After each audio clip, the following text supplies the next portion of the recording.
All right. Let me make sure my mic's working. I don't want to do an Omar type thing where I'm just talking to myself for a little bit. Can everyone hear me okay?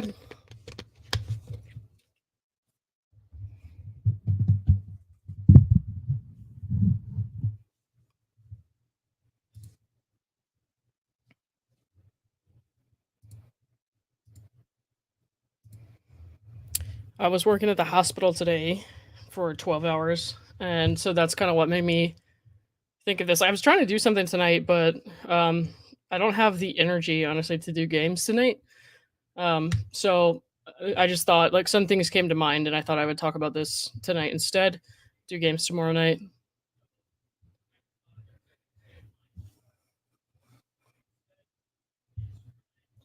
What the heck? Why can I hear myself on my computer downstairs? Can you guys hear that? Do you guys hear an echo in the background?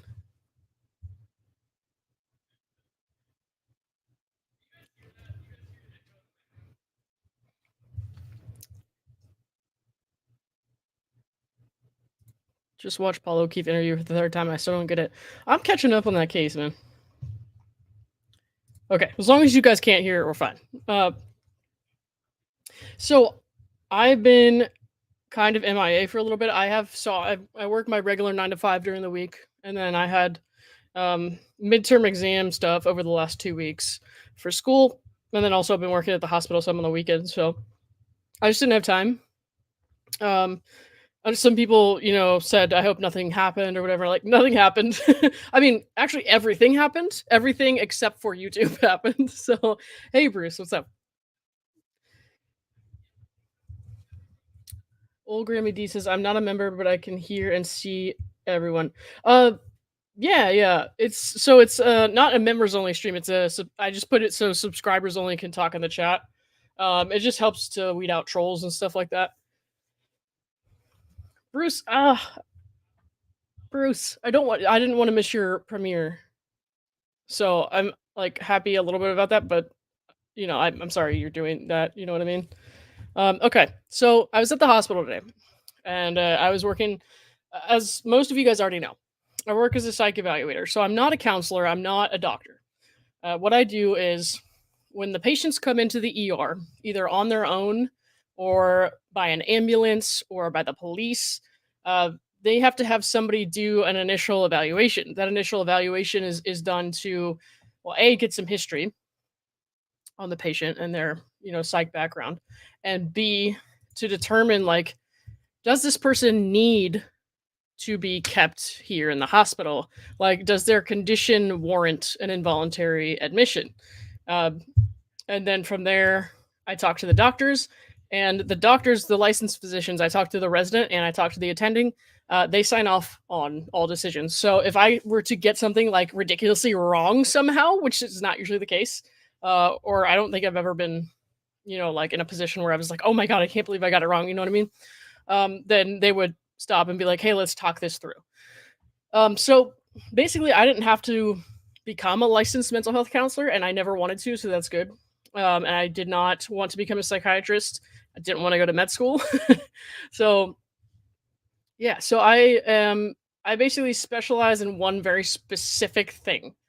Like, that's what I do. I'm the person who, it's kind of like a almost like a band-aid kind of.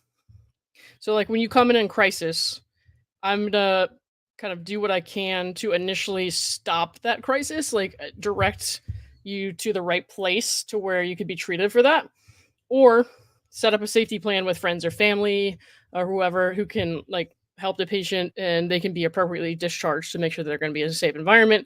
Sometimes that involves removing guns, knives, or taking the patient back to someone else's house, like a mom's house or something like that. So yeah.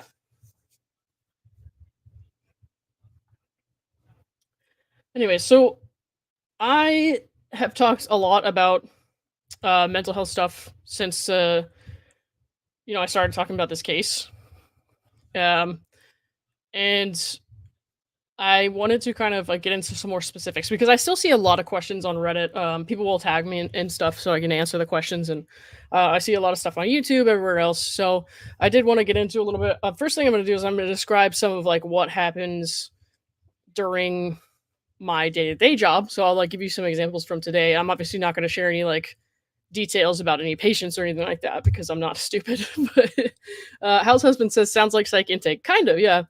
I used to do intake. This is a little bit different. It's a little more involved. When I did psych intake, I didn't really have any say in the outcome of what happened. I didn't really have any. I felt like I didn't have any clinical autonomy.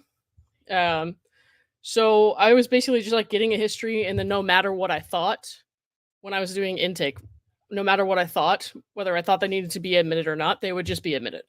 Or I did outpatient intakes for a while too, to where like no matter what I thought, they would just go to whatever like step was next.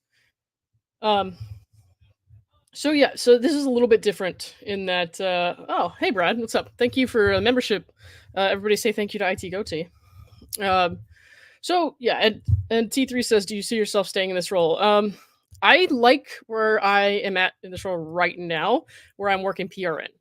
So I did this full time for several years, and then I starting in January, I think it was, I moved to PRN because I now work in appeal writing. So like when people go to the hospital and the insurance doesn't want to pay for their hospitalization, my job is then to review the medical record and then write an appeal to the insurance company saying, "Hey, this is why this was medically necessary. This is why you need to pay for this."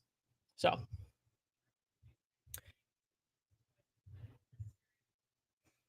hey, Ida, sorry, what's up?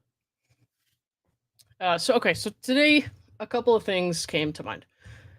I've said this before, like when people are trying to manipulate or exploit something or trying to get a certain outcome so that they're kind of like playing on certain symptoms, emotions, that kind of thing. Um, they get away with it a lot because people are afraid to ask uncomfortable questions because people are afraid to get it wrong. So if you're like somebody's mom, dad, brother, sister, whatever, and somebody, your friend, your kid, your sibling, whoever, tells you for the thousandth time, like, if you don't do this, I'm gonna kill myself, or if this doesn't happen, I'm gonna kill myself, that kind of thing. Um, they're afraid to kind of be like, no, this doesn't make sense, this isn't adding up, or like ask further questions to see, is like, is this real person really thinking about doing that? Because if they get it wrong, they will never be able to like forget about it for the rest of their life. They'll have that on their conscience. So that's why really manipulative people prey on things like suicide or cancer or stuff like that. Like they talk about things or they exploit things that people are afraid to question. Um, that's what I see on a regular day-to-day basis when I'm in the hospital. I no longer work in the hospital every day, but that's what I see on a regular basis, shift wise. So I had someone come in, and like I said, I'm not going to give any patient information, not even demographics, nothing like that. Um, I had a patient come in, and this person had been around a couple times recently. Um, they said that they were, feeling suicidal. They had a plan of what they were going to do. Um, and they said, like, if you release me from the hospital or if you don't admit me, I'm going to do it. It'll be all your fault, that kind of stuff. So, Deb, yes, like pregnancy is a weird thing to fake too. Um, and why would anyone fake that? So that's why people don't question it. So my job then was to go and to talk to this person. And I asked them specific questions like, what happened today that made you feel like you needed to come to the hospital? Because it's a little different if they come in with a police or an ambulance, but we'll get to that later. But if somebody comes in by themselves and they're saying those provocative things, and it's like, are you telling the truth? So you have to ask some uncomfortable questions. So like I had to ask them, what happened today to make you feel this way? And why did you come to the hospital instead of carrying out your plan? So that's confrontational, and it's a hard thing to ask. So like you get used to it over time for sure, because now I'm just kind of like, okay, this is how it's gonna go. Like I'm prepared for somebody to like get upset with me for asking a question this way. But somebody who is, malingering or not really feeling this way, they are going to often react in a way that's like irritated or hostile. Why? Because they want one thing and you're not giving them the one thing. Sorry, this is flickering a little bit. Um, what they want is to be admitted to the hospital. And if you question them, they feel like, okay, so this person's questioning my motives, I might not get what I want. So then they usually escalate a little bit. I have had people after I told them, hey, like you don't need to be admitted for a fifth time. What you need to do is go to therapy, go to see your doctor like you're supposed to, and like you signed your safety contract for, like after you were released, what, like 2 weeks ago or something like that. Because we get a lot of recurrent patients. Um, and when they don't like that answer, I've had people walk to the bathroom where they would change from their patient scrubs back into their street clothes that they brought in and open up a wound right outside my door. So I've had people.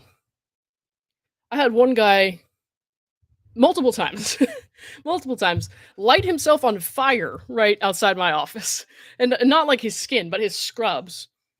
And that was, I mean, that was years ago, but it gets pretty. Like people will go to great lengths to get what they want in these situations, because, and a lot of these people are, and I feel sorry for them because they are desperate, usually to like get off the street or to get away from somebody. But unfortunately, like psych is not the place that can help these people. You know what I mean? So like if somebody really doesn't want to go to jail and there's a warrant out for their arrest, or if the cops show up at their house and they're just like, oh, I want to off myself, then the expectation that they have is that I'm going to avoid going to jail. So I'm going to say this, and they have to take me to the hospital. And that's true. The police do have to take you to the hospital. So like say I've had plenty of people get pulled over for DUIs. And when the cop starts talking to them, they will say like, "Oh, I did it because I, was suicidal or whatever." I'm definitely getting demonetized for saying suicide so many times. But and unfortunately, a lot of drunk drivers get away with it because of that, because the cops don't want to do the arrest, then take them to the hospital, right? They don't want to do all that. And this is not a commentary on like the state of policing in the US or anything like that. I'm just saying, like, there are a limited number of police officers, and where I am working, there are a lot of 911 calls. Let's put it that way. So they're not going to do all that. If somebody says, I got drunk and I was driving really fast because I wanted to run into something and die, the officer is going to, unfortunately, about 50-50, I feel like, bring them to the hospital, and they might just drop them off and be like, hey, like this person says they're suicidal. Here's a Baker Act stating they need an exam, and then that's the end of the police involvement. So with that, like, that's why we get so much demand, like so much demand for beds when beds are limited, and then actual like psych patients who are really sick on a level that they need that kind of inpatient care, like they sit in the ER for days sometimes. I've had patients 2-3 days sitting in the ER waiting for a psych bed because a bunch of malingerers came in with ulterior motives and said the right words, and they got themselves placed on a unit, and then even after they were admitted. And this is back when I was working in a community mental health center, not where I work now, because now where I work there are physicians 24/7. But back when I worked at a community mental health, which is kind of like it's like an ER but only for psych.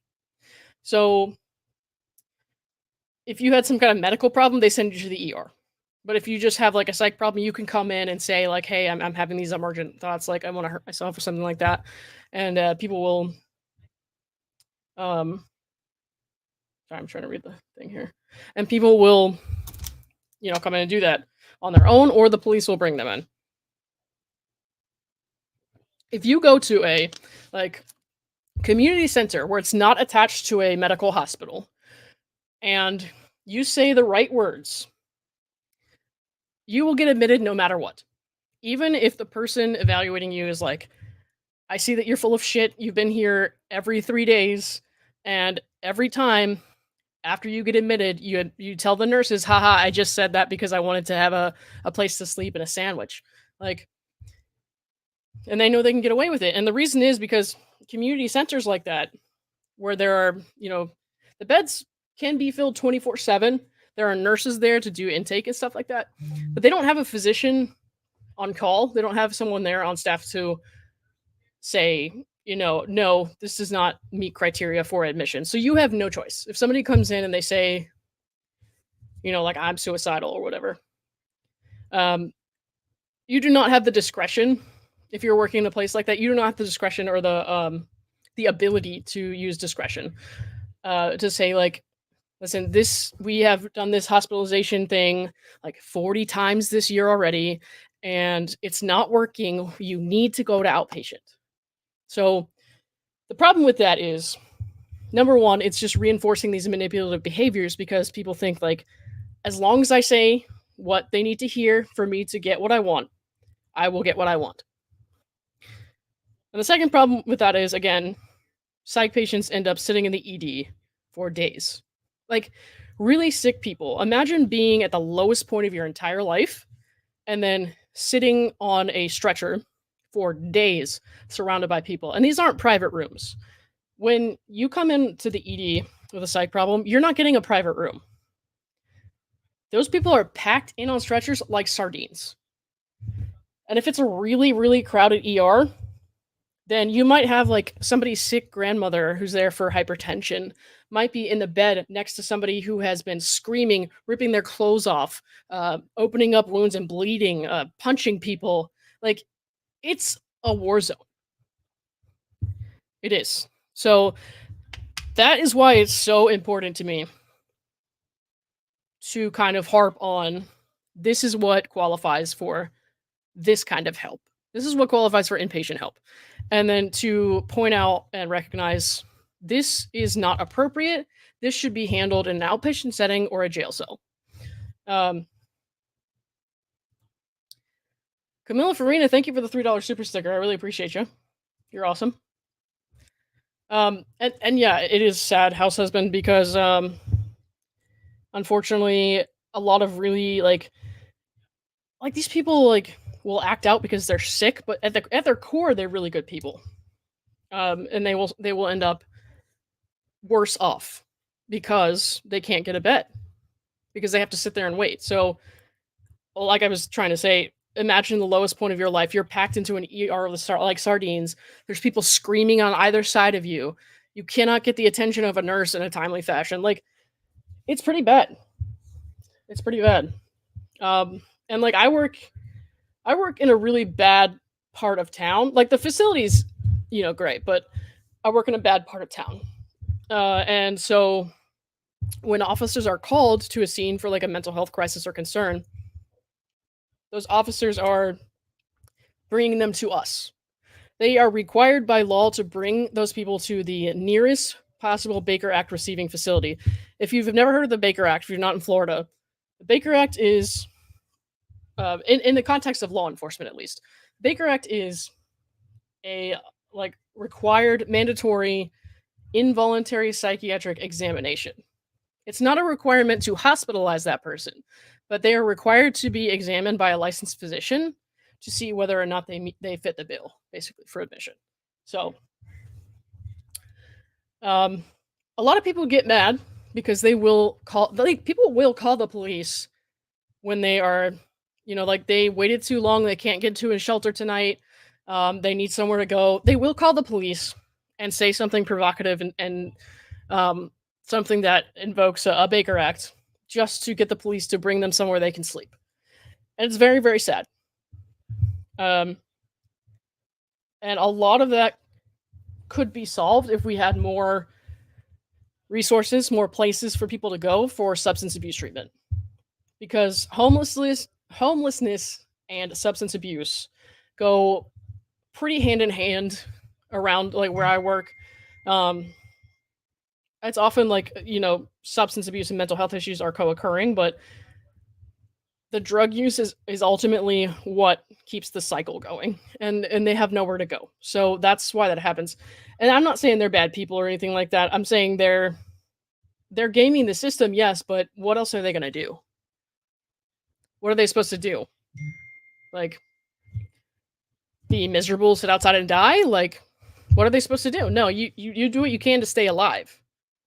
So it's very complicated. It's very sad.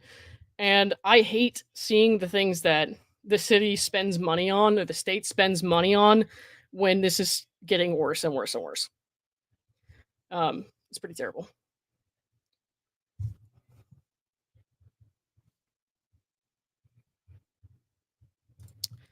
Joanna S., thank you for saying that. My father was declining due to dementia, and we ended up at the emergency room, and they were asking if he had a drug or alcohol issue.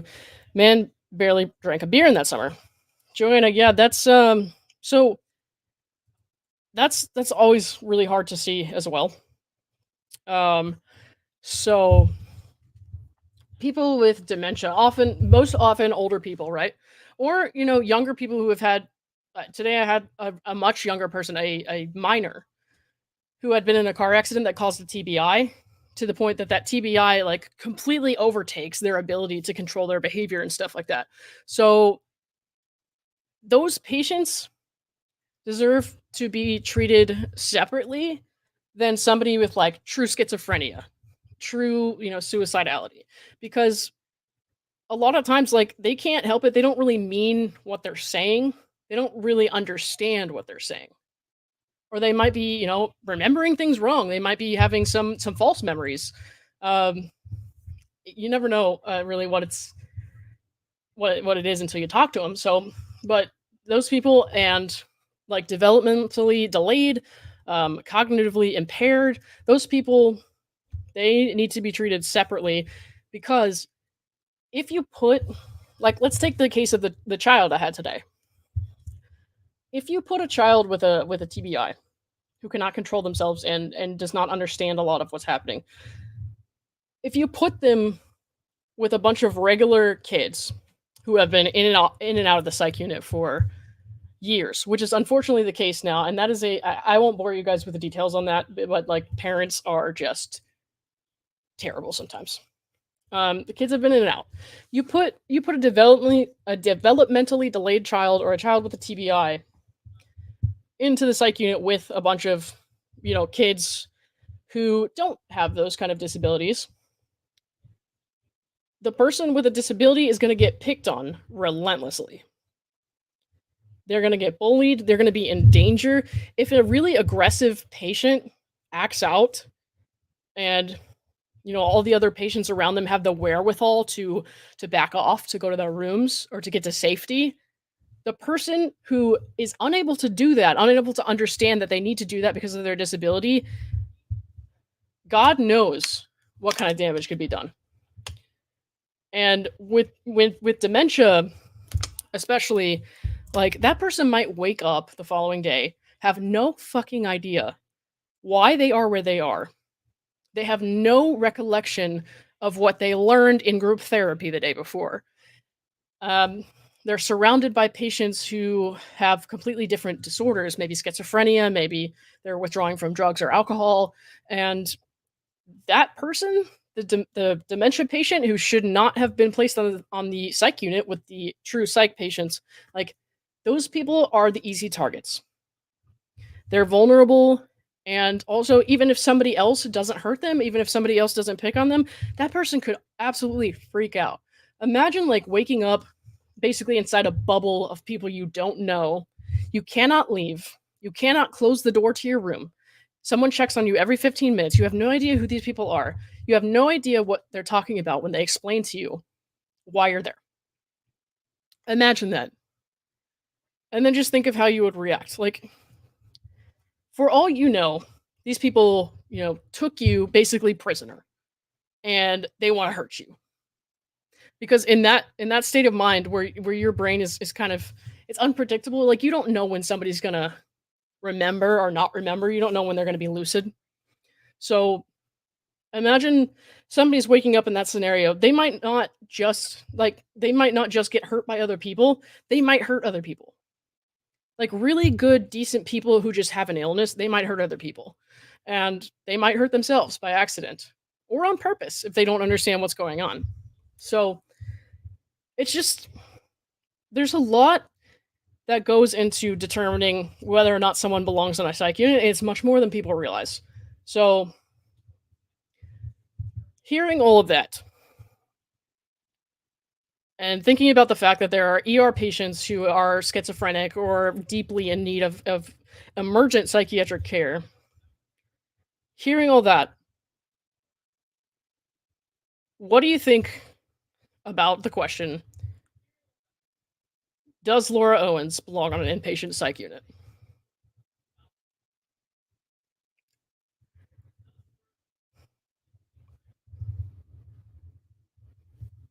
House husband, I'm out gross fucking message in here. What are you talking about?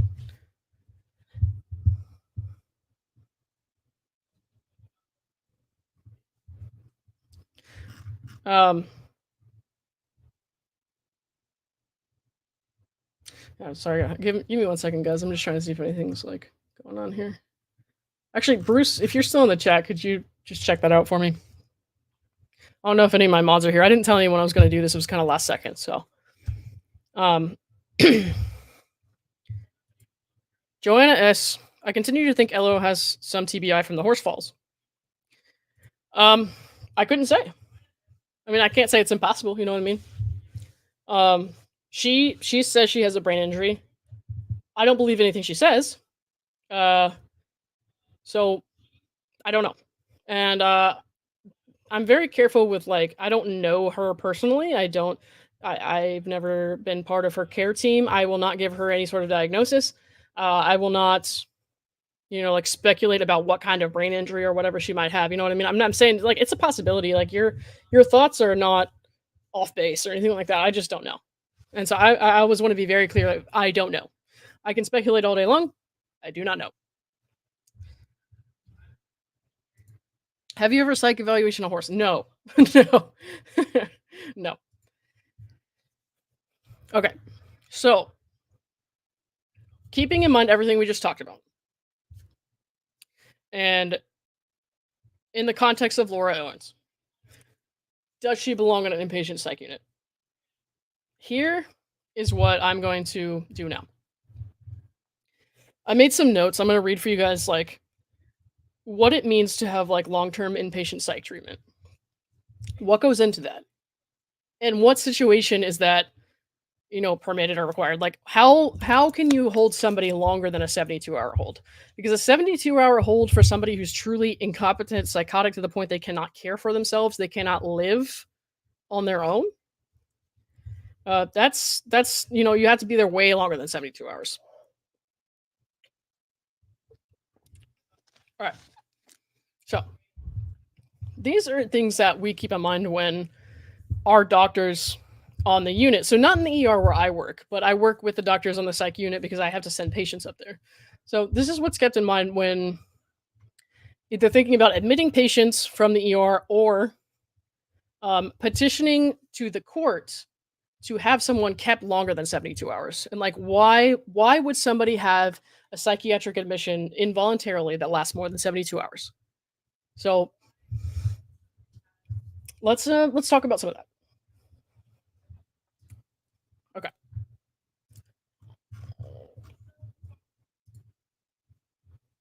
Okay, so when somebody comes in on a Baker Act, where I'm from, that's what an involuntary exam, requirement is.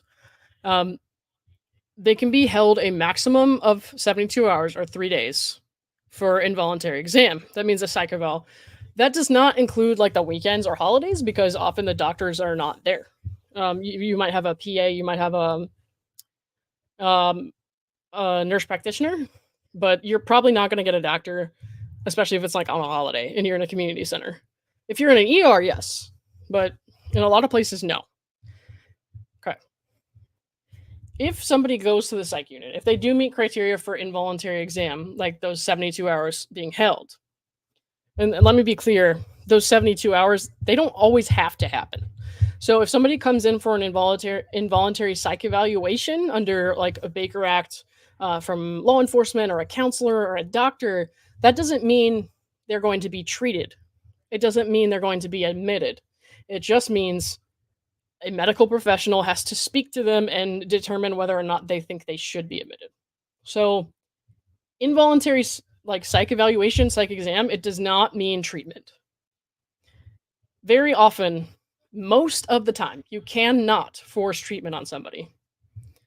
You have to be really, really, really sick for that to happen. Okay. So if somebody has done the 72 hours and it seems like they would benefit for more than 72 hours of treatment, the staff will do everything they can to encourage them to seek voluntary treatment, which means you can stay on the unit, but you're staying of your own will. You're saying, yes, I think I want to stay longer. I agree with the doctor. Like, I would benefit from more time here. And then if that doesn't happen, if the person is so like sick that the doctors and the nurses and whoever, they're like, I don't think this person should be back on the street. Like, they can't take care of themselves. I think they need a proxy.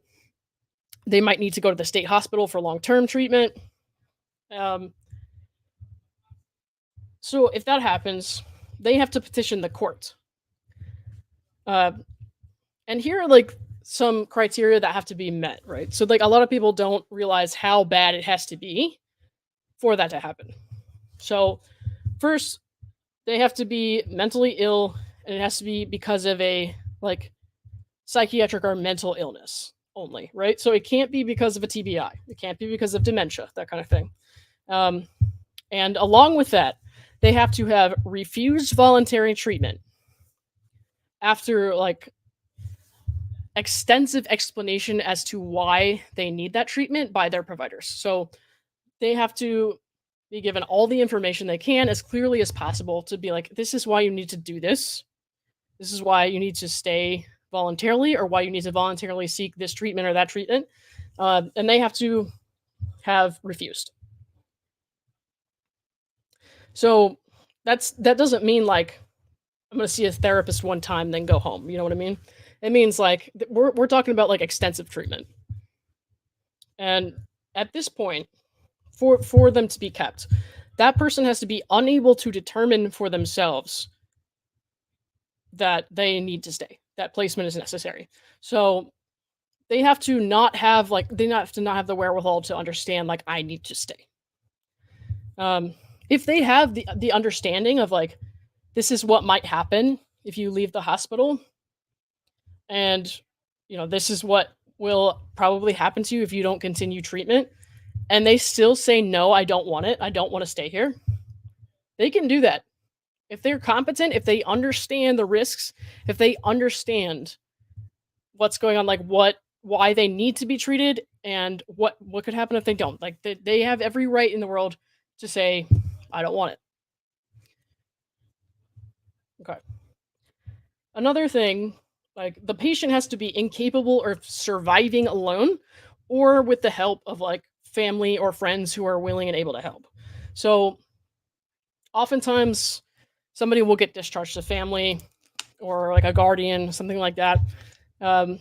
They have to be literally like incapable of living another freaking day. You know what I mean? Not another day, but they have to be incapable of living on their own. They cannot take care of themselves. Like they can't find food. They don't have a place to go. They don't know how to keep up with doctor's appointments and stuff like that. Like it has to be pretty bad. Like they can't do basic everyday things like keep an appointment or like make a phone call when they're having a health issue. Like they have to be unable to do that.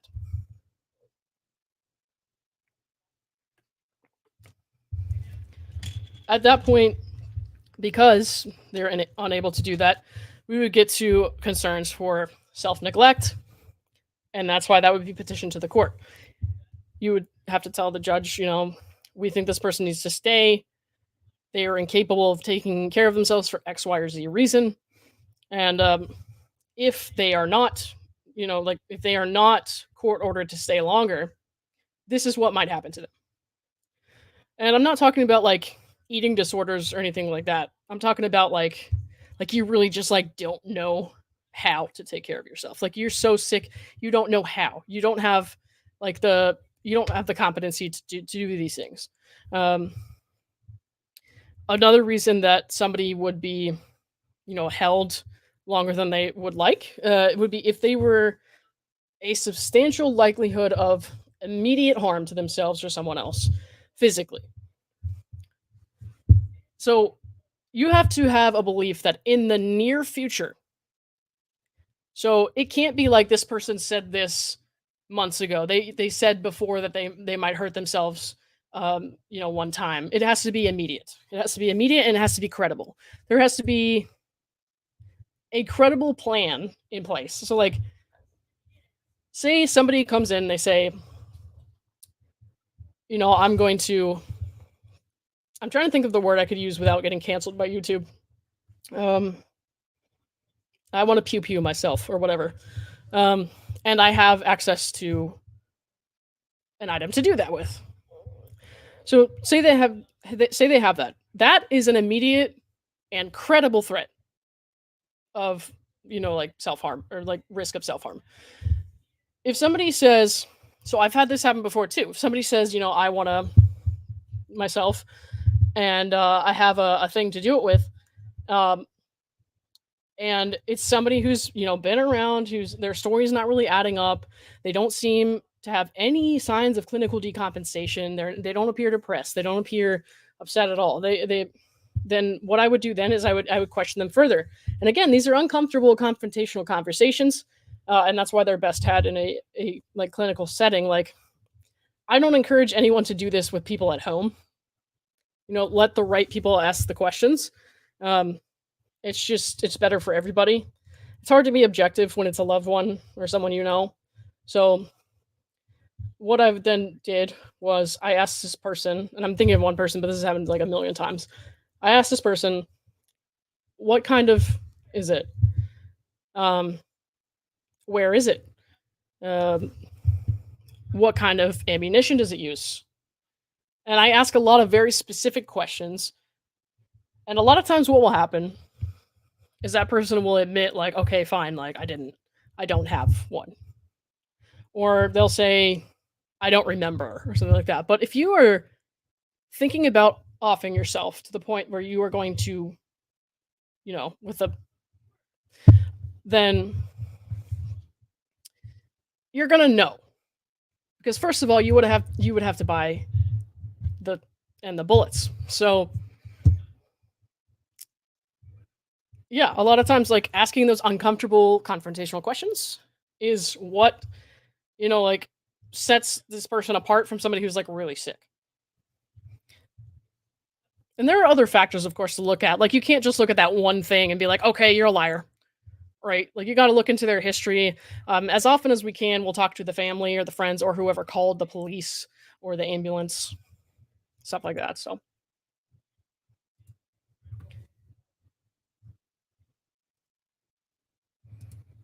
IT goatee. My schizo family member can still feed themselves, scam money, and living situations out of people. That is so unfortunate. I'm sorry that you have to deal with that. But it's true. Not everyone with schizophrenia is, you know, going to qualify for a long-term psychiatric placement. There's like very few facilities for that as is.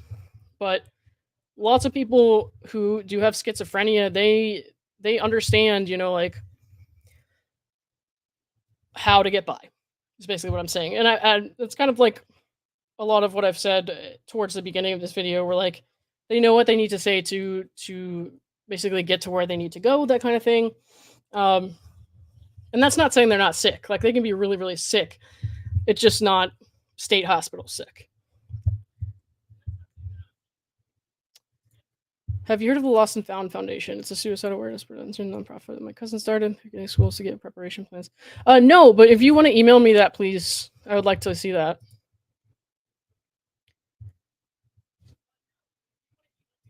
So if you think our family is currently dealing with my mom and her dementia and her comments of just you wait and see. That's got to be really hard. Um, and I'm gonna be honest, like as a family member, I would freak out too a little bit. Um, it's really hard to, I think, see things objectively even when you're in it. Um, so yeah.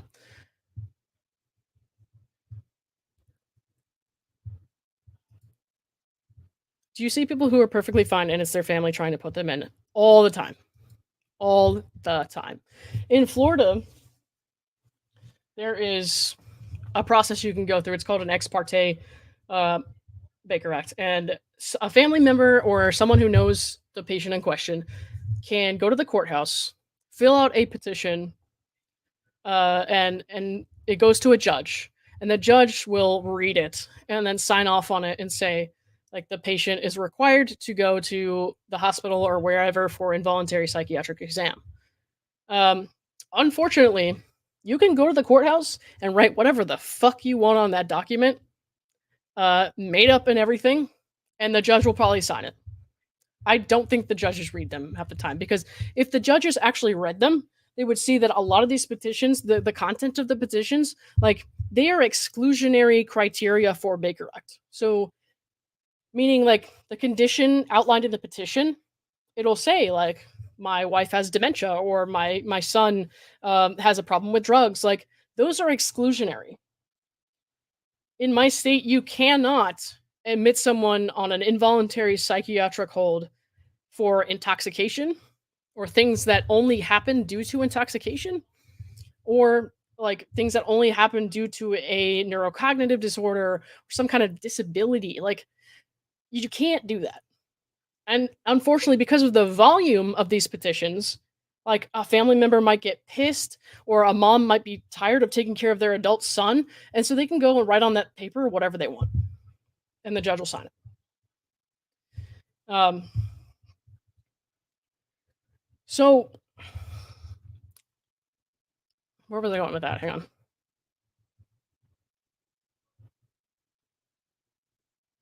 I'm thinking about something that happened. Something that happened today is like that came up.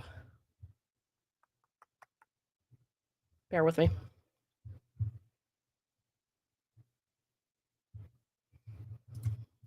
Marina Elenese, it's called a petition and can be filed at the psych hospital. Um, Honestly, I think it's better to have them signed at the psych hospital, filed at the psych hospital, than the court. Because when you sign them at the court, the judge is overwhelmed with all that they have to do already. They don't know the people involved. They've never seen these people or heard from them. Somebody just puts a piece of paper in front of them, and the judge can read it and be like, "That sounds fucking crazy," and then they're going to sign it. Because if they don't, what happens if they don't sign it, and then something happens, something bad happens? So, it's unfortunate.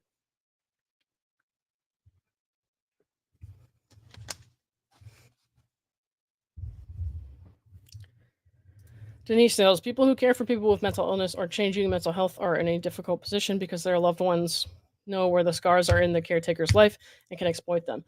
Honestly, like, yes, honestly, there's just so many different angles that we need to, like, talk about in this case. And if you guys want, we can talk even further about that on another stream soon. Um, Reg Angel, let me type it out for you real quick.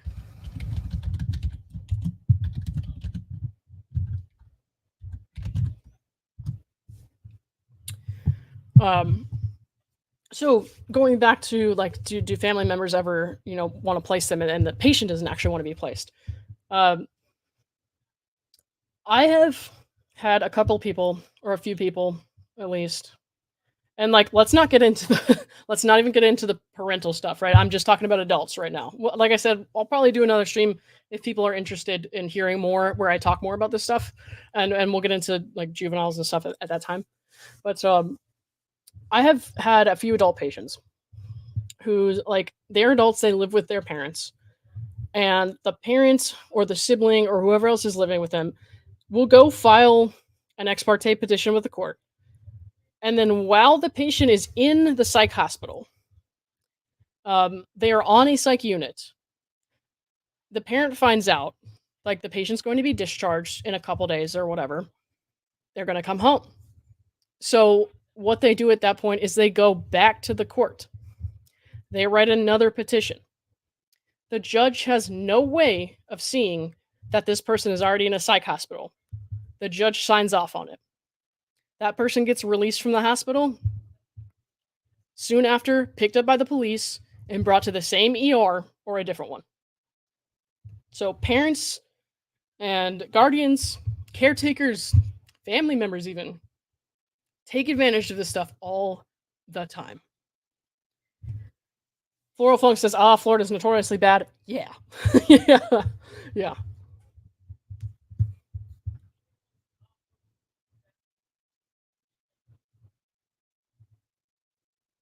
Sure, Frank Utter. I was on suicide watch from 5th through 10th grade in school, and at home, I had a great counselor that always showed up and talked to me when I needed it. So that's awesome. We need more stuff like that, for sure. So there is a program like that. It's like the county, the neighboring county has one, but not my county. Um, and when it's used appropriately, it's awesome. Unfortunately, like the patients who really need that, a lot of times their parent is not doing it. Like they're just not setting up the appointments. They're not keeping in touch. They're not keeping up with the care their child needs, and then they just keep bringing them back to the hospital, back to the hospital, back to the hospital. And a lot of the time, unfortunately, it's coincidentally timed with holidays, long weekends, summer, um, like right when school's out of session. So we'll get into that another time. But yeah. Sally Turner, I have not read that book, but if you could email it to me at the email address I put above there, and I'll look into it.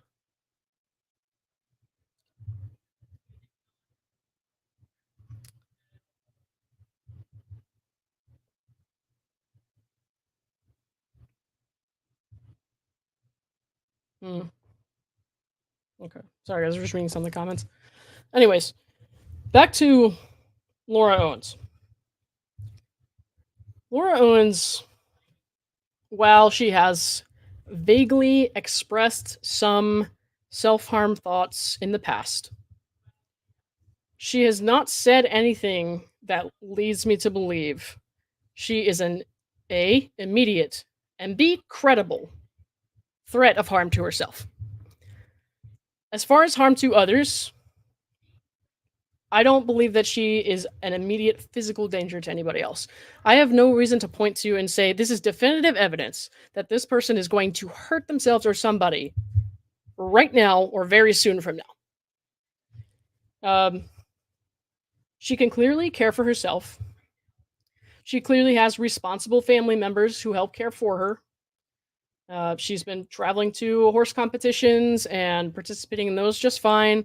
Um, her actions and like public information would seem to suggest that her claims that her depression has been so crippling are not true. That's just my opinion based on what I've seen and what I've read from her. Um, I have no reason to believe that she is incapable of understanding why she needs treatment. This person understands why what they're doing is wrong. That's why she's taken calculated measures to cover it up. And these are my opinions, guys. She has like a thorough understanding of what she needs to hide, what she needs to cover up, what she needs to say or do to get certain outcomes. And like that's she's pulling the strings and she's playing the game.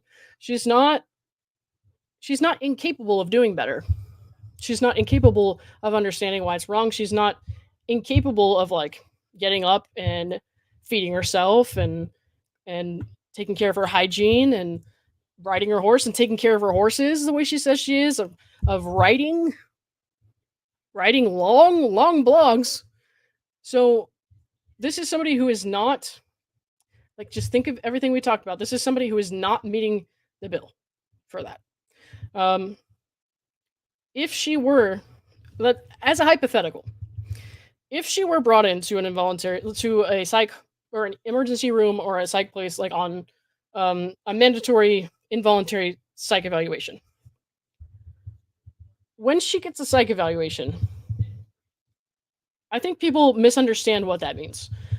People think that involuntary psych exam means this person is going to be seen by a treating provider.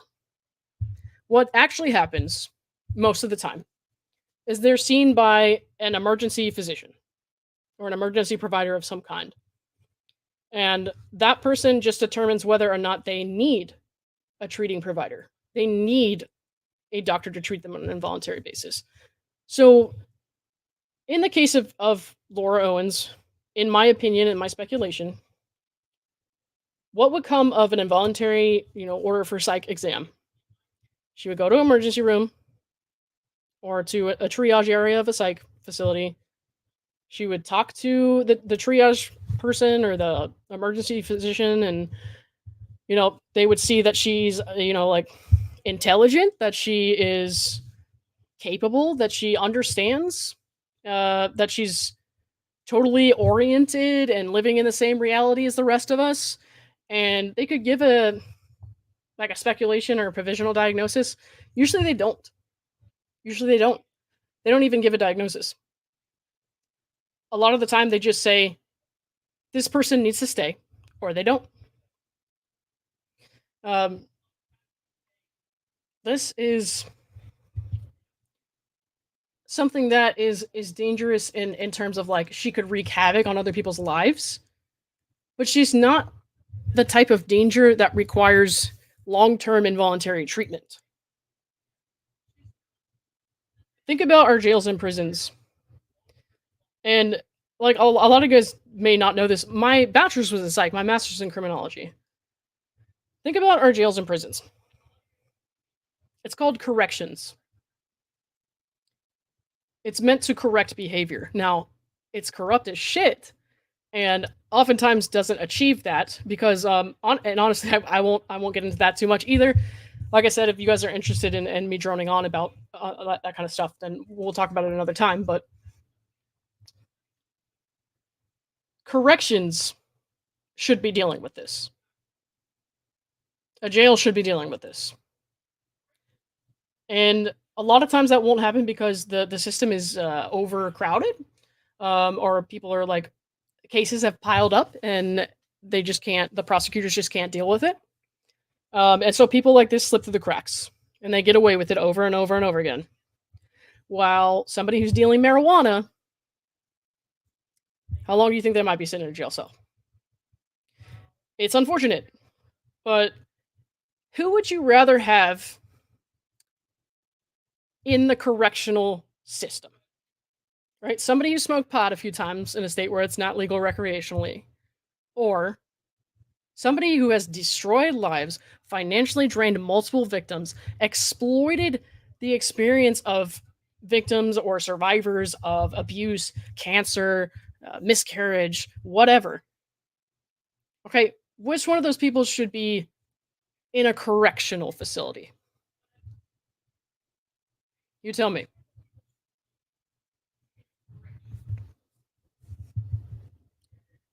Erica Polly, do you think she has any chance of being corrected in prison, or would she sit there thinking she did nothing wrong? Here's why I think a jail or a prison will correct this type of person. They will not, 99% of the time, they will not get help. They will not try to be rehabilitated. They will not seek long-term therapy. They will not stick with it. If they see a therapist, they lie to the therapist. The therapist is unable to help them if they don't tell them the full truth.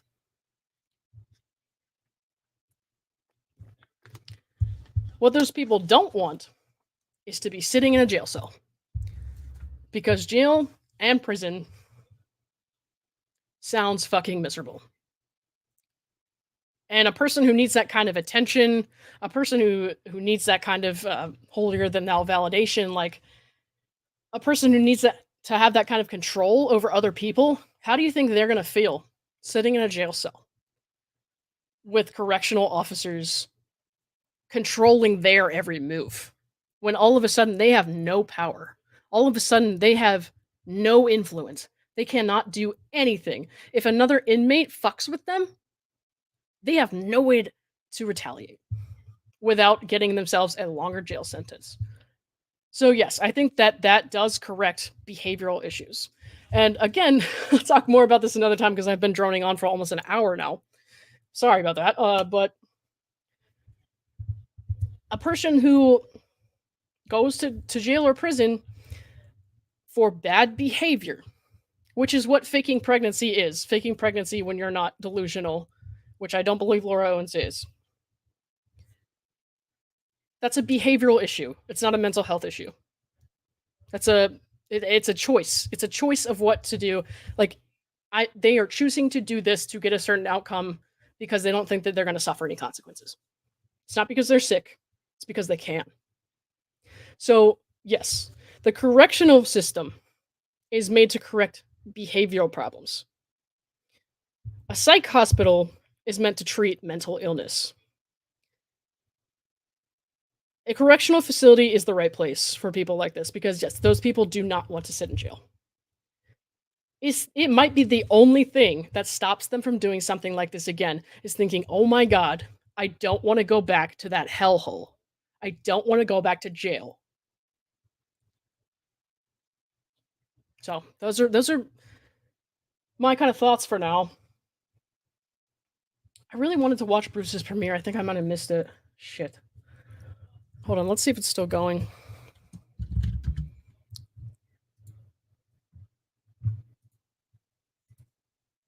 But I know this was a little bit different. I'm just kind of like ranting, so hopefully you guys still enjoyed that. I know I didn't do anything like super. Oh, I see. Hold on, guys.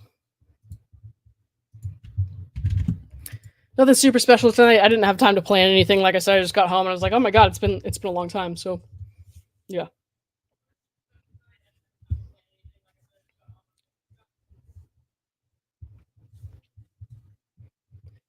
CJ Lorraine, she just might choose the wrong man next time.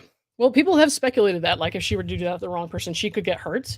And that's another reason she belongs, or I believe she belongs in a jail cell, because correcting that behavior might be the only way to protect her from harm. Because if she keeps doing this, you never know what's going to happen. So, oh, thank you, Joanna. Appreciate that. Yeah, so we can talk more about this stuff another time if you guys want. Just let me know in the comments of the video after I'm ending the live. I'll get a chance to read them all tomorrow morning, probably. But for now, I'm gonna go watch my friend Bruce's video. I'm gonna link to it right here in the chat. Let me see if I can make it so we redirect. I don't know if it'll let me, but I'm gonna try.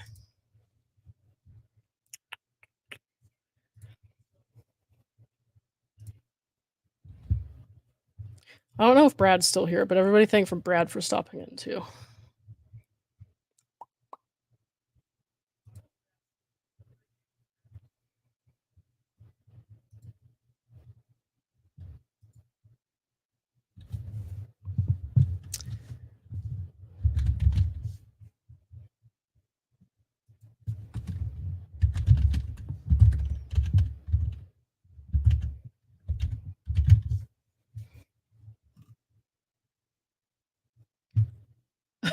I tried to search Bruce from Oregon. I'm getting like storm radars for Oregon.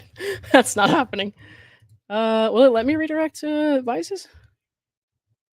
Well, that's for tomorrow. Never mind. I don't want to do that. It's way too soon. Hang on. What is this?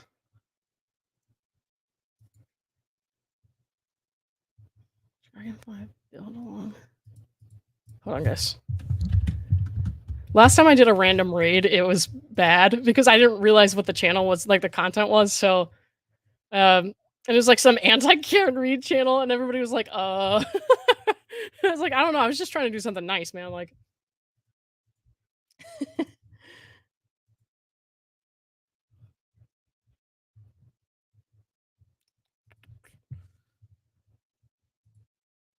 me just a second, guys.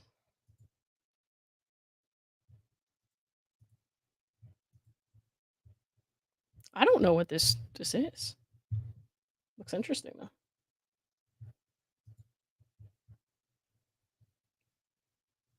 We got an Equestria Girls My Little Pony. Should we raid the My Little Pony stream? Who wants to raid the My Little Pony stream?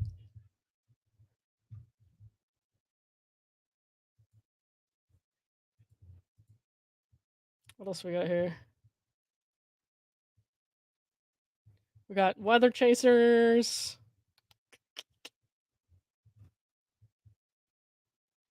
Hmm. It's a live auction. Let's do My Little Pony, man. Let's just do it. It's weird. I like it.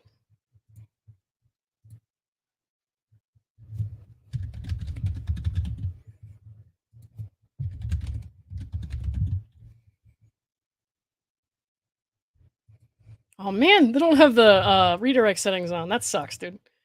All right, guys. I'm just gonna have you go to Bruce's video. Let me link it one more time. It's just not in the cards tonight.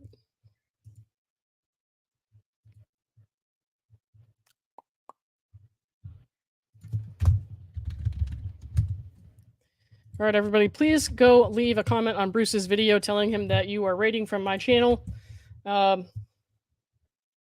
Oh, thank you, Winks, also for being here. Winks is a good mod. Bye, Brad. All right, guys, please go to my friend Bruce's video. If you have some extra time, go and watch some of Brad's stuff too. You guys can just I think you can click on his name there in the thing. It'll take you to his channel. So, all right, if you guys emailed me something, if I asked you to, then I'll definitely check into it. It'll probably be tomorrow though. All right, thanks everybody. Have a good night, and I will talk to you soon.